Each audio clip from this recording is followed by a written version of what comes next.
بسم الله الرحمن الرحيم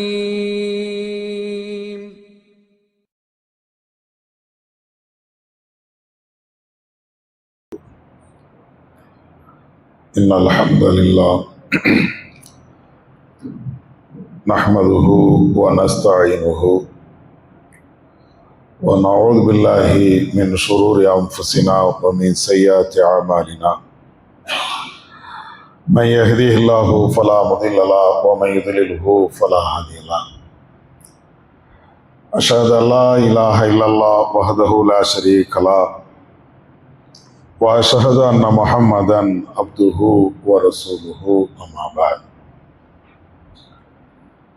أعوذ بالله من الشيطان الرجيم بسم الله الرحمن الرحيم يا أيها الناس اتقوا ربكم الذي خلقكم من نفس واحدة وخلق منها زوجها وبث منهما رجالا كثيرا ونساء واتقوا الله الذي تساءلون به والأرحام إن الله كان عليكم رقيبا.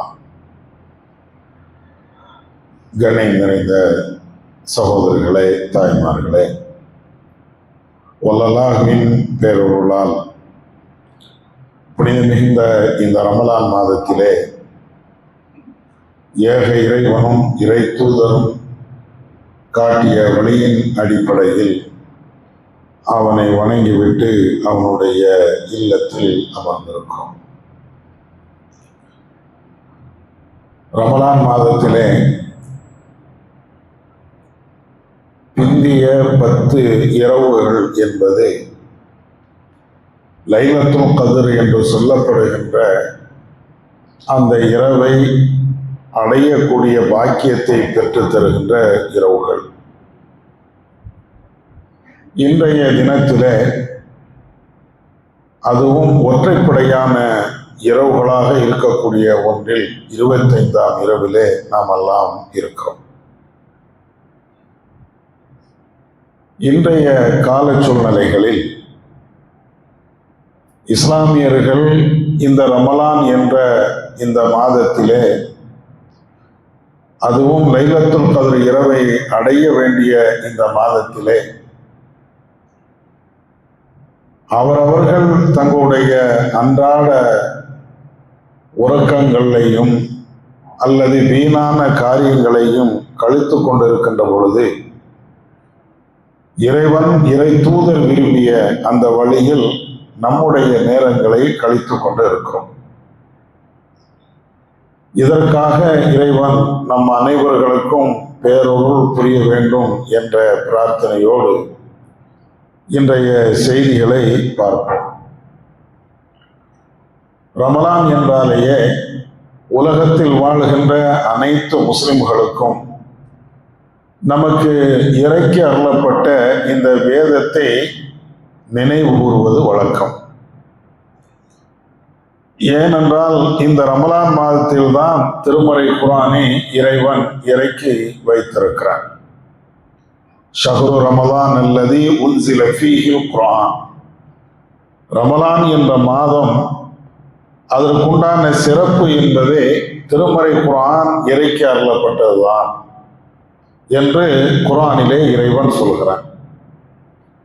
இந்த குர்ஆன் என்பது இறைவன் புறத்திலே இருந்து இறக்கி அருளப்பட்டதை ஒவ்வொரு முஸ்லிமும் நாம் நம்பினாலும் அதோடு சேர்த்து இன்னொரு விஷயத்தையும் நாம் நம்புகிறோம். அது என்ன என்றால், திருமறை குர்ஆன் என்பது அது ஒரு அற்புதம் என்று நாம் நம்புகிறோம் என்றால் இறைவனும் இறை தூதரும் இதை அற்புதம் என்று சொல்லி காட்டுகிறார்கள். அல்லாஹ் தன்னுடைய திருமறை குர்ஆனிலே சொல்வான், குல் இன்னமல் ஆயாத்து இந்தல்லாஹ் வ இன்னமா அன நதீரும் முபீன். அதாவது மக்கத்து காஃபிர்கள் நபி இடத்திலே கேட்கிறார்கள், லௌலா உன்சில அலைஹி ஆயாத்து மிர் ரப்பிஹி. இந்த இறை தூதருக்கு அல்லாஹ்விடமிருந்து சில சான்றுகள் அத்தாட்சிகள் வழங்கப்பட்டு இருக்கக்கூடாதா என்று கேட்கிறார்கள். நபியே, நீங்க சொல்லுங்க, சான்றுகளை, அற்புதங்களை இறக்கக்கூடிய ஆற்றல் ஏக இறைவனாகிய அல்லாஹ் ஒருவனுக்குத்தான் இருக்கிறது என்று நீங்க சொல்லுங்க. அப்படி சொல்லிட்டு இறைவன் சொல்கிறான், அவலம் யக்ஃபிஹும் அன்னா அன்சல்னா அலைக்கல் கிதாப யுத்லா அலைஹிம் இன்ன ஃபீ ஸாலிக லரஹ்மத்துன் வ ذிக்ரா லிகௌமி யுமினூன். அவர்களுக்கு இறைவன் புறத்திலே இருந்து ஒரு வேதம் இறக்கி அருளப்பட்டு இருக்கிறதே, அது அவர்களுக்கு அற்புதமாக தெரியவில்லையா? இறைவன் கேட்கிறான். அந்த மக்கத்து காபிர்கள் கேட்டது என்னன்னா, நீங்க இறை தூதர் என்று சொல்றீங்க, இறை தூதர் என்றால் இறைவன் புறத்திலே இருந்து அற்புதத்தை கொண்டு வந்திருக்கணும். உங்கள்கிட்ட என்ன அற்புதம் இருக்கிறது, என்ன சான்று இருக்கிறது என்று கேட்கிறாங்க. அப்ப அதற்கு அல்லாஹ் சொல்கிறான், அவர்களுக்கு ஒரு வேதத்தை நாம இறக்கி இருக்கிறோமே, ஒரு குர்ஆனை நாம இறக்கி இருக்கிறோமே, அந்த குர்ஆன் அவர்கள் ஓதிக்கொண்டு இருக்கிறார்களே, அப்படி என்றால் அது அற்புதமாக அவங்களுக்கு போதாதா என்று இறைவன் கேட்கிறான். இந்த வசனத்தில இருந்து திருமறை குர்ஆன் என்பது அற்புதம் என்று நமக்கு புரிகிறது.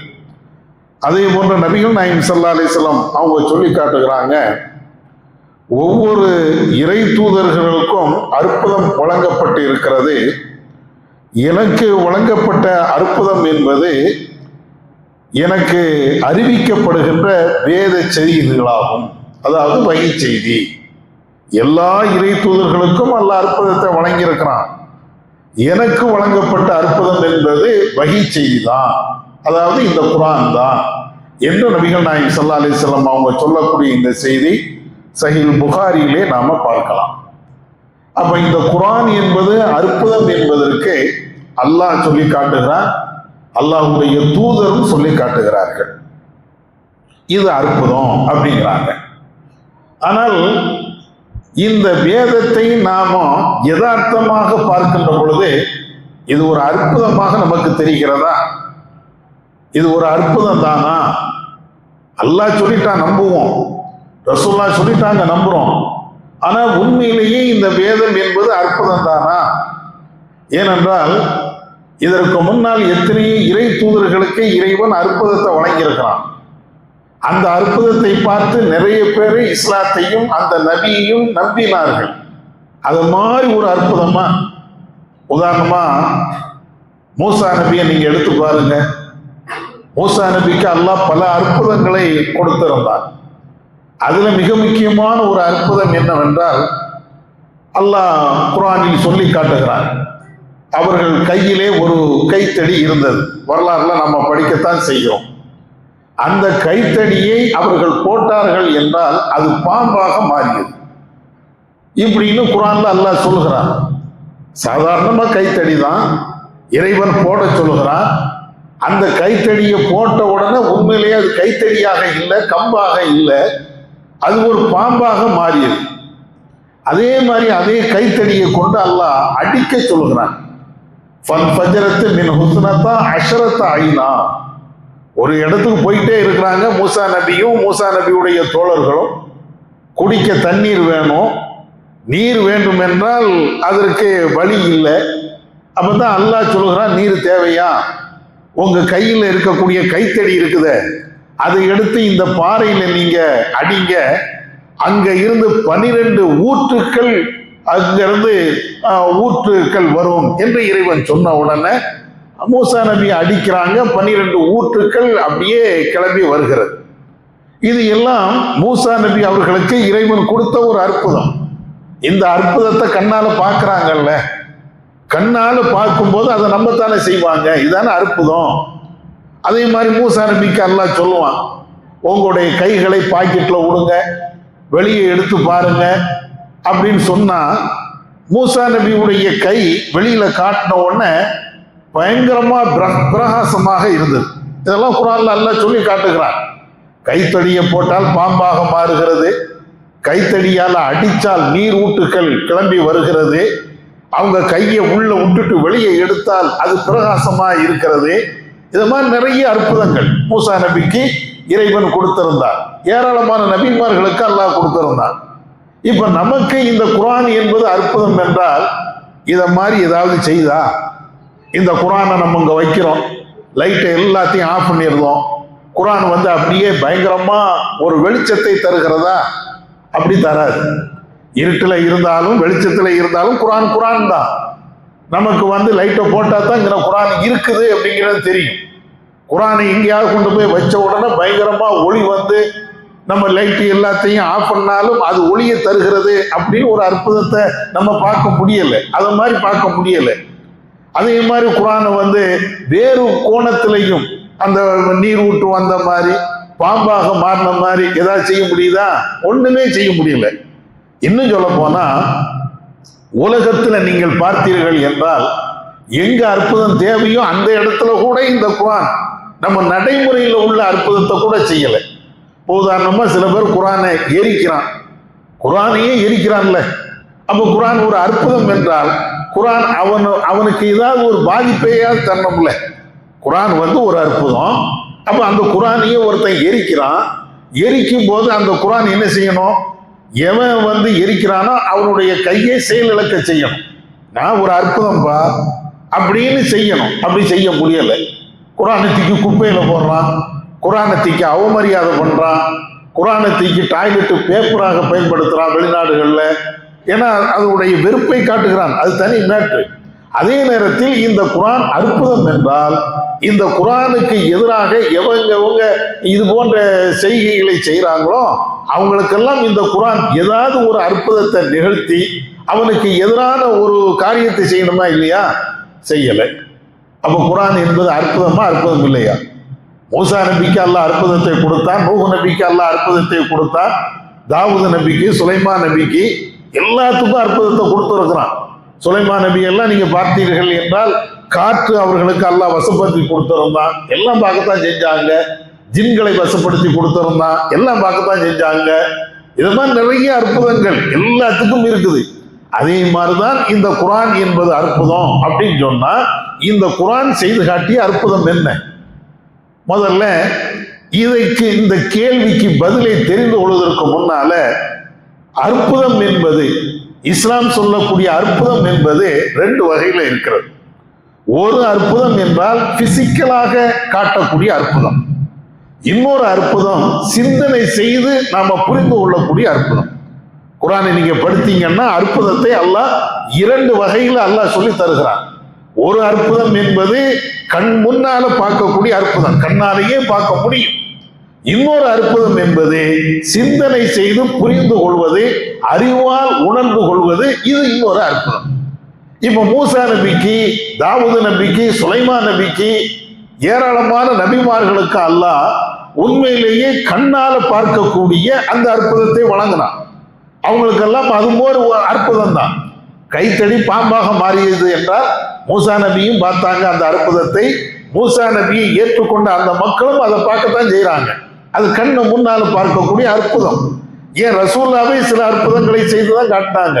நபி அவர்களே இறைவன் புறத்திலே இருந்து வழங்கப்பட்ட சில அற்புதங்கள் கண்ணால சஹாபாக்கள் பார்க்கவும் செஞ்சிருக்கிறாங்க. வேறு சில அற்புதங்கள், அது உதாரணம் சொல்ல போனா நபிகள் நாயகம் ஸல்லல்லாஹு அலைஹி வஸல்லம் அவர்கள் ஒரு முறை பயணத்துல இருக்கிறாங்க. ஒலு செய்வதற்கு தண்ணி வேணும். சஹாபாக்கள் எல்லாம் தண்ணி தேடுறாங்க, தண்ணியே இல்லை. ஒரே ஒரு ஆட்கள்கிட்ட ஒரே ஒரு பாத்திரத்துல கொஞ்சம் தண்ணி தான் இருக்கிறது. ஆனா ஏராளமான நபித்தோழர்கள் இருக்கிறாங்க, எல்லாருமே ஒலு செய்யணும். அந்த சின்ன பாத்திரத்துல இருக்கக்கூடிய தண்ணி என்பது எல்லாரும் ஒலு செய்யக்கூடிய அளவிற்கு இல்லை.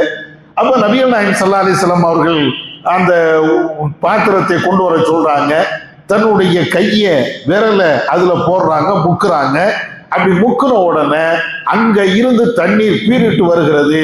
அனைத்து நபித்தோழர்களும் அதுல இருந்து ஒலி செய்தார்கள். புகார்ல இடம்பெறுகின்ற செய்தி. அனசு போன்ற நபித்தோழர்கள் அவங்க அறிவிப்பாங்க, ரசூலுல்லாஹ்வுடைய விரல்ல இருந்து தண்ணீரே வந்தது அப்படின்னு அறிவிப்பாங்க. அப்ப இதையும் சஹாபாக்கள் பார்க்கிறாங்க. இதெல்லாம் நேரடியாக தெரியக்கூடிய அற்புதம். இது ஒரு வகையான அற்புதம். மூசா நபிக்கோ அல்லது ரசூலுல்லாஹ்வுக்கோ மற்ற நபிமார்களுக்கோ கண்ணால காணக்கூடிய அற்புதம் இது ஒண்ணு இருக்கிறது. இன்னொரு அற்புதம் என்னன்னா அறிவால உணர்ந்து சிந்தித்து இது அற்புதம் என்று புரிந்து கொள்வது. அற்புதம்னாலேயே அல்லாட்ட இருந்து வர்றது தானே. நம்ம நினைக்கிற மாதிரி அவுலியாக்கள்கிட்டையும் நாதாக்கள்கிட்ட இருந்து வர்றதெல்லாம் அற்புதம். அது எல்லாமே மேஜிக் தான், அது அற்புதமே இருக்காது. அற்புதம் என்றால் மனுஷன் செய்ய முடியாதது அற்புதம். கடவுள் மாத்திரம் செய்யக்கூடிய ஒன்றுதான், அல்லாஹ் மாத்திரம் செய்யக்கூடிய ஒன்றுக்கு பேர் தான் அற்புதம். அப்ப அந்த அடிப்படையில இந்த அற்புதம் என்பது சிந்திச்சு நீங்க செயல்பட்டாலேயே, நம்முடைய அறிவை வைத்து சிந்தித்தாலேயே இது மாபெரும் அற்புதம் என்று புரிந்து கொள்ளலாம். அப்ப அற்புதம் வந்து ரெண்டு வகை. இந்த குர்ஆன்ங்கிறது என்ன அற்புதம்னா அது சிந்திச்சு புரிகிறது தான். அதனாலதான் அல்லாஹ் குர்ஆன்ல நிறைய இடங்கள்ல என்ன சொல்லுவானா, அஃபலா யத்ததப்பரூனல் குர்ஆன், இந்த குர்ஆனை நீங்க சிந்திக்க மாட்டீங்களா? அல்லாஹ் கேட்பான், இந்த குர்ஆனை நீங்க சிந்திக்க மாட்டீங்களா? வலக்கது யஸ்ஸர்னல் குர்ஆன லிஸ்ஸிக்ர் ஃபஹல் மின் முஸக்கிர், இந்த குர்ஆனை ரொம்ப லேசாக ஆக்கி வச்சிருக்கிறோம். எதுக்கு தெரியுமா? நீங்க சிந்திக்கணும். அற்புதத்தை பொறுத்தவரையிலையும் சிந்திக்கலாம் முடியாது. பிசிக்கலான அற்புதத்தை, கண் முன்னால பார்க்கக்கூடிய அந்த அற்புதத்தை எங்க போய் சிந்திப்பீங்க? அது பார்க்கிறோம், அவ்வளவுதான். ஒரு கைத்தடி என்பது, ஒரு கம்பு என்பது பாம்பாக மாறியது, இது கண்ணால பார்க்க முடியாது. ஆனா குர்ஆன் அல்லாஹ் அற்புதம் என்று சொல்லிட்டு அதுக்கு என்ன வார்த்தை இறைவன் பயன்படுத்துகிறான் என்றால், இந்த குர்ஆனை நீ சிந்திச்சு பார், இந்த குர்ஆனை நீ ஆய்வு செய்து பார், உன்னுடைய மூளையில போட்டு கசைக்கு புழிஞ்சு இந்த குர்ஆனை எப்படியெல்லாம் உன்னால் ஆய்வு செய்ய முடியுமோ எல்லாத்தையும் நீ ஆய்வு செய்து பார். அப்பதான் இது அற்புதம் என்பது புரிய முடியும். இது வந்து பிசிக்கலான ஒரு அற்புதம் அல்ல, சிந்தனை செய்து புரிந்து கொள்ளக்கூடிய ஒரு அற்புதம் என்றுதான் குர்ஆன்ல பல்வேறு இடங்கள்ல நீ சிந்தனை செய்து பார், சிந்தனை செய்து பார். குர்ஆன் ரொம்ப எளிமையாக இருக்கிறது, இது இறைவனுடைய வேதம் தான், இறைவனுடைய அற்புதம் தான், இறைவன் புறத்தில் இருந்து வந்த சான்றுகள் தான், இதை நீ லேசா நீ புரிஞ்சுக்கலாம் அப்படிங்கிறான். உதாரணத்துக்கு நீங்க பாருங்களேன், குர்ஆன்ல நிறைய வசனங்கள் இருக்கிறது. ஒவ்வொரு வசனமும் இறைவனுடைய அற்புதம், ஒவ்வொரு வசனமும் அது அல்லாஹ்வுடைய சான்று என்பதை எல்லாத்திலையும் நீங்க புரியலாம். அதுக்கு ஒரு உதாரணமாக இப்ராஹிம் நபி அவர்கள் பேசிய ஒரு வசனத்தை அல்லாஹ் குர்ஆன்ல சொல்லுவான், வைதா மரில்து ஃபஹுவ யஷ்ஃபீன், நான் நோய்வாய்ப்பட்டால் எனக்கு நிவாரணம் தருவது அல்லாஹ் தான். அதாவது எனக்கு நோயை தருவதும் அல்லாஹ் தான், எனக்கு நிவாரணத்தை தருவதும் அல்லாஹ் தான். இது குர்ஆன்ல இருக்கக்கூடிய வசனம். எல்லா மூமின்களும் அதை நம்புறோம். ஒரு மனுஷனுக்கு நோயை தருவது அல்லாஹ், அந்த நோய்க்கு நிவாரணத்தை தருவதும் அல்லாஹ், இது எல்லாருமே புரிகிறோம். ஆனால் இது மிகப்பெரிய ஒரு அற்புதம், குர்ஆனுடைய வசனம் என்பதும் ஒரு அற்புதம் அப்படின்னு நீங்க பாத்தீங்கன்னா கொஞ்சம் நீங்க சிந்திச்சு பாருங்க. இப்ப மனுஷன் எல்லாருமே நம்ம வாழ்ந்துகிட்டே இருக்கிறோம். மனிதன் என்றால் நோய் நொடிகள் இல்லாத மனுஷன் கிடையாது. எல்லாத்துக்கும் நோய் வரும், எல்லாத்துக்கும் நிவாரணம் கிடைக்கும், இது எல்லாத்துக்கும் யதார்த்தமான உண்மை. இந்த நோய் வருதா இல்லையா? இந்த நோய் எல்லாத்துக்கும் ஒரே மாதிரி இருக்குதா? இப்போ உதாரணமாக நாம கிளைமேட் சேஞ்ச் ஆகுது, கடுமையான குளிர் வருது அல்லது கடுமையான வெப்பம் வருது, அந்த சீசனுக்கு தக்க ஒரு நோய் வந்து ஊர்ல எல்லாத்துக்கும் பரவும். இப்போ வந்து சளி, அது மாதிரி இருமல் நோய் அப்படின்னு ஒரு நோய் வருதுன்னு வைங்களேன். ஊர்ல உள்ள 1,00,000 பேர் இருக்கிறாங்கன்னா 1,00,000 பேருக்கு இருமல் வருதா? ஒரே காற்றை சுவாசிக்கிறோம், ஒரே கிளைமேட்ல வாழ்றோம், ஒரே பகுதியில் வாழ்றோம், ஒரே உணவுகளை சாப்பிடுகிறோம், எல்லாத்துக்கும் ஒரே மாதிரி நோய் வருதா? ஆனா டாக்டர்கிட்ட போனா என்ன செய்வாங்க? இப்போ உள்ள கிளைமேட் சரியில்லை, இப்ப இருக்கக்கூடிய இந்த சீதோசன நிலை அது வந்து இந்த மாதிரி நோய்களை தரும், அதனாலதான் எல்லாத்துக்கும் சளி வந்துச்சு, அதனாலதான் எல்லாத்துக்கும் காய்ச்சல் வருது அப்படிங்கிறாங்கல்ல. எல்லாத்துக்கும் காய்ச்சல்னா ஊர்ல உள்ள எல்லாத்துக்குமா? நீங்க பார்க்கலாம் முடியாது. ஒரு 10 பேருக்கு காய்ச்சல் வந்திருக்கலாம், ஒரு 20 பேருக்கு காய்ச்சல் வந்திருக்கலாம், ஒரு 50 பேருக்கு காய்ச்சல் வந்திருக்கலாம். மீதி உள்ள ஒரு 1000 பேர்ல 950 பேர் நல்லதான் இருப்பான். ஒரு ஊர்ல 1000 பேர் இருக்கிறாங்கன்னா ஒரு 100 பேருக்கு காய்ச்சல் வந்துச்சுன்னு வைங்களேன், ஊரு ஃபுல்லா காய்ச்சல்னு பரப்புவாங்க. ஆனா யதார்த்தமா நீங்க பாத்தீங்கன்னா 100 பேருக்கு காய்ச்சல் இருக்கும், 900 பேர் காய்ச்சல் இல்லாம இருப்பான். இப்ப கேள்வி என்னன்னா, எப்ப ஒரே காத்து தானே, ஒரே சீதோசன நிலை தானே, ஒரே உணவு தானே சாப்பிட்டாங்க, அப்ப அவனுக்கு காய்ச்சல் வந்த மாதிரி எனக்கும் வரணுமா இல்லையா? அவனுக்கு நோய் வந்த மாதிரி எனக்கு நோய் வரணுமா இல்லையா? கடந்த 4 வருஷத்துக்கு முன்னாடி கொரோனா வந்துச்சு, ஊர் ஃபுல்லா லாக்டவுன், உலகம் ஃபுல்லா லாக்டவுன் போட்டான், வெளியே போகாத, இங்க இருக்காத, அங்க இருக்காத அப்படின்னா எதுக்குப்பா? ஒரு ஆளுக்கு கொரோனா வந்து விட்டது என்றால் அது தொற்று வியாதி, அடுத்த ஆளுக்கு வரும், இவருக்கு வரும், அவருக்கு வரும் அப்படின்னு பயங்கரமா பில்டப் விட்டு, அது உண்மையா பொய்யா தனியா இருக்கட்டும். ஆனா எல்லாருமே சொன்னது என்ன? கொரோனா ஒரு ஆளுக்கு வந்து விட்டது என்றால் அது எல்லாத்துக்கும் பரவும். இதுதானே சொன்னாங்க. பரவுச்சா? அப்படி ஒரு ஊர்லயே ஒரு வீட்டிலேயே இருக்கட்டுமே, இவங்க தான் சாப்பாடு அப்படி கூட கை பற்றக்கூடாது, கால் பற்றக்கூடாது, கொரோனாக்காரனை தனியா அவனை ஒதுக்கி வை, அவனுடைய மூச்சு காற்று அவன் பயன்படுத்திய துணி எதுவுமே உன் கையில பற்றக்கூடாது, இவ்வளவும் வச்சாங்களே. வச்சா பரவும் செய்துச்சு. ஒருத்தனை கொரோனா வந்தவனை வெளியே விடாம அவ்வளவு அடைச்சு வச்சான். அவ்வளவு அடைச்சு வச்சாலும் வேறு சில ஆட்களுக்கு பரவுச்சு. அதே மாதிரி ஒரே வீட்டுல உட்கார்ந்துருக்கிறான், அவனுக்கு கொரோனா வந்திருக்குது, அண்ணனுக்கு கொரோனா வரல, தம்பிக்கு கொரோனா வரல, மனைவிக்கு கொரோனா வரல. ஒரு இடத்துல அடைச்சு வைக்கிறான், கொரோனா பரவுது. அடைச்சே வைக்காம சாதாரணமா குடும்பத்துல எல்லாருமே பரிமாறுறாங்க, எல்லாருமே சேர்ந்து இருக்கிறாங்க. ஆனா இன்னொரு ஆளுக்கு பரவல. பாக்குறோமா இல்லையா? இன்னைக்கு யதார்த்தமா நீங்க பாருங்க, இந்த ஜலதோஷம் வருதா இல்லையா? ஒரு அடைச்ச ரூம்ல எல்லாரும் உட்கார்ந்து ஒரு ஆளுக்கு ஜலதோஷம் இருக்கிறது, அவர் தும்மி விட்டார் என்றால் அந்த தும்மல் மூலமாக பரவக்கூடிய கிருமி மூலமாக இருக்கக்கூடிய எல்லாத்துக்கும் ஜலதோஷம் வருங்கிறான். ஆனா அப்படி வருதா? அப்படி வரமாட்டுங்க. ஒரு ஆளுக்கு ஜலதோஷம், அவர் தும்முகிறார், அதனுடைய கிருமி அப்படியே பரவுது, இன்னொருத்தனுக்கு வருது. ஆனா 10 பேருக்கும் வரலையே. இப்ப இதுல என்ன விளங்குது? ஒரே மாதிரி வியாதி எல்லாத்துக்கும் பரவும் அப்படிங்கிறான், எல்லாத்துக்கும் பரவல. எல்லாத்துக்கும். இதுதான் யதார்த்தமான உண்மை. இன்னும் நீங்க கொஞ்சம் யோசிச்சு பாருங்க. ஒரு ஆளுக்கு கேன்சர் வைங்க, அண்ணனுக்கு கேன்சர். அந்த அண்ணன் எந்த வீட்டுல இருக்கிறாரோ அந்த வீட்டுல நான் இருக்கிறேன். அண்ணன் என்ன சாப்பிட்றாரோ அதே சாப்பாடு நான் சாப்பிடுறேன். அண்ணன் எந்த காத்தை சுவாசிக்கிறாரோ அதே காத்தை நான் சுவாசிக்கிறேன். அவர் எப்படி நடக்கிறாரோ அதே மாதிரி நான் நடக்கிறேன். அவருக்கு கேன்சர், எனக்கு கேன்சர் இல்லை. அவருக்கு கடுமையான வியாதி, எனக்கு கடுமையான வியாதி இல்லை. இது எல்லாத்தையும் உலகத்துல பாக்குறோமா இல்லையா? இதுக்கு என்ன அர்த்தம்? ஒரு நோய் எல்லாத்துக்கும் வருங்கிறான், இந்த சீதோசனை அல்லது இதுதான் காரணம், அதுதான் காரணம், அதனால எல்லாத்துக்கும் நோய் இருக்குது அப்படின்னு சொன்னா அப்ப எல்லாத்துக்கும் வரணுமே. இங்கதான் அல்லாஹ் சொல்லக்கூடிய அற்புதம் என்னன்னு விளங்கு. என்ன விளங்குது? இந்த நோயை தருகின்ற ஆற்றல் அல்லாஹ் ஒருவனுக்கு தான். ரஹ்மானை தவிர வேற யாருக்கும் இந்த ஆற்றல் இல்லை. அப்படின்னா என்ன அர்த்தம்? நீ 1000 காரணம் சொல்லு.